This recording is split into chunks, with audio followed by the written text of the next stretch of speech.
Hi, this is Trey Passer, and this is my video entry into MediaWorld01's 100 subs contest.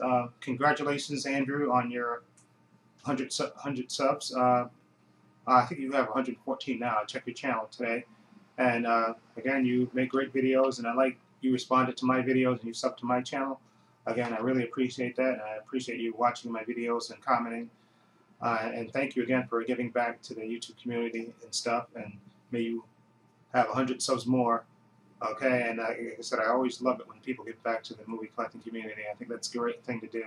And thank you again for that. And you're offering 3 nice prizes. The first thing is I believe the A-Team Blu-ray. It's a special edition of the A-Team, which I really enjoyed that film. And the second one is a Pulp Fiction Steelbook with art cards. It looks really good. It's Region 2, but I have a Region 3 player, so that doesn't matter to me. And the third thing is a British comedian. I forgot the name of the guy that you said, but you seem to like it a lot, and I wouldn't mind getting that either. Like I said, I like a lot of British TV shows and stuff, so I wouldn't mind. So that's 3 great prizes. Again, thank you for doing that. And you, your contest ends, I believe, on the 30th, and you asked for video responses. Okay, so here I'm at, and you asked 3 good questions. Okay, the first question, I wrote them down. You asked 3 good questions. What's your favorite low-budget low-budget film? Okay, for me, it's a movie that I don't have, which I kick myself for not having this movie. But although I think, now that I think about it, I may have it. I gotta look again, just double check. I may have it taped, or because I used to tape everything on VHS off cable, or I may have it in my DVDs. I gotta look just to make sure. It's one of my favorite movies. I remember seeing this with my friend years ago, and then watching it, of course, when it came on cable. Whenever it came on cable, it's a movie called Hanging with the Homeboys. About 4 friends that grew up in the Bronx. They hang out with each other for a night. It follows their lives basically for a night of them just hanging out. Basically, they pick each other up from work and stuff, and they all decide to go downtown, to go to a club, and all these mysterious things happen. All these not weird things, but just normal everyday thing happens. Like one guy, the girl he likes, he finds out that she's seeing somebody else. One guy who really likes this, he works in a supermarket. He really likes this girl that this Asian woman that comes into the store all the time. Then I'm spoiling by saying I won't say anymore. But it's basically the story about them hanging out. And the most famous guy in this movie is John Leguizamo. He's the most famous actor in it, and he's great in it. Exactly, he plays against type, the normal type that he normally plays, and he's really good in it. Okay, and it's basically, like I said, them just hanging out for a night in the club and stuff, and it goes out, starts with them in the daytime and goes through the night into the morning. And it's a really good movie, real good low budget movie. Definitely highly recommend it. If I don't get it, I'm gonna get it. I don't know why I don't have it. I kick myself for that. I just thought of that movie when I was thinking about your question, and it's a really good movie, Hanging with the Homeboys. Okay, now the second question you asked is, what's your favorite scene in a film? For me, I know this to say, but in Batman Begins, the part where Batman makes his first appearance, okay, right after Alfred asked him, why a bat, and he said, well, bats frighten me. It's time for criminals to to feel my dread. And then you just see where the scene is at the warehouse at night where I forgot the gangster's name, who's he's there watching where his men they're offloading some illegal cargo or something, and Batman and it's very great. I love the way Christopher Nolan shoots this, where you see Batman slowly but surely takes out 1 or 2 men, and people get suspicious and they start firing, and then all of a sudden people start disappearing, and Batman makes that great appearance that you see in the trailer.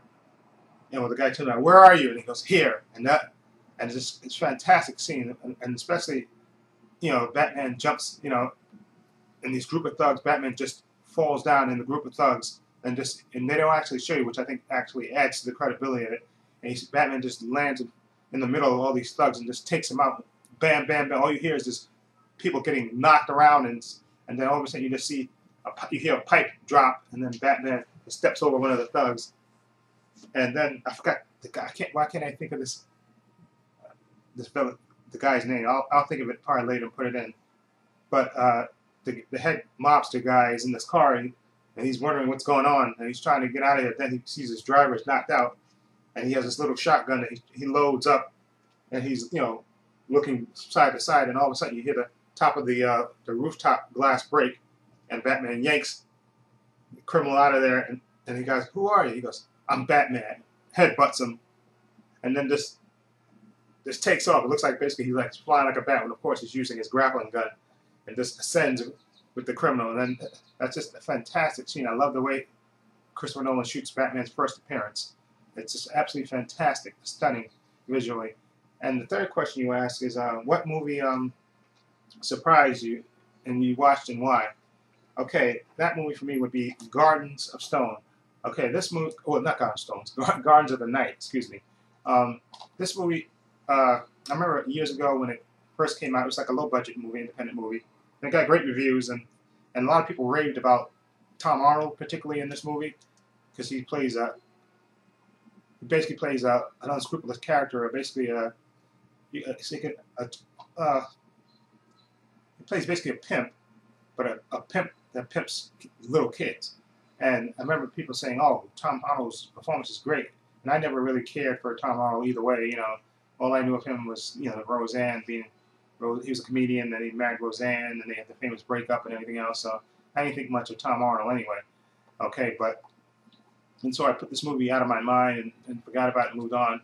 And then this movie came on cable actually, and then I watched it, and I was absolutely amazed. Actually, Tom Arnold is really good in this movie. He's not in this movie. He's in the movie a lot in the beginning, and then his character kind of disappears.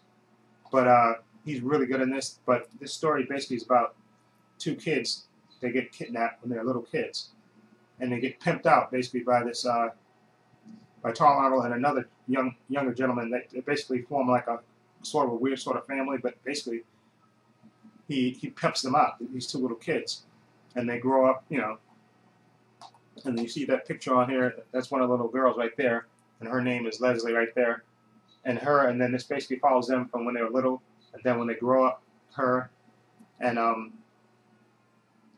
Leslie and Donnie, played by Evan Ross, who's Diana Ross's son. He's really good in this also.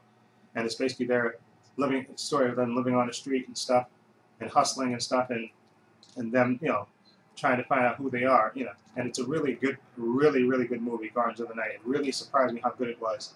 And the ending of this, I'm not going to tell you the ending of this so people can watch it. The ending is kind of up in the air. Let me put it that way. The ending is sort of up in the air, but it's a really good, low-budget, really good independent movie. And this movie you have to have no emotions not to be affected by this movie. It's really good. So that's my entries into your contest, Andrew. Again, thank you again for having this contest, and I'll leave a link to your channel down below, and let me know what you think. And this is Trey Pastor saying so long, and take care.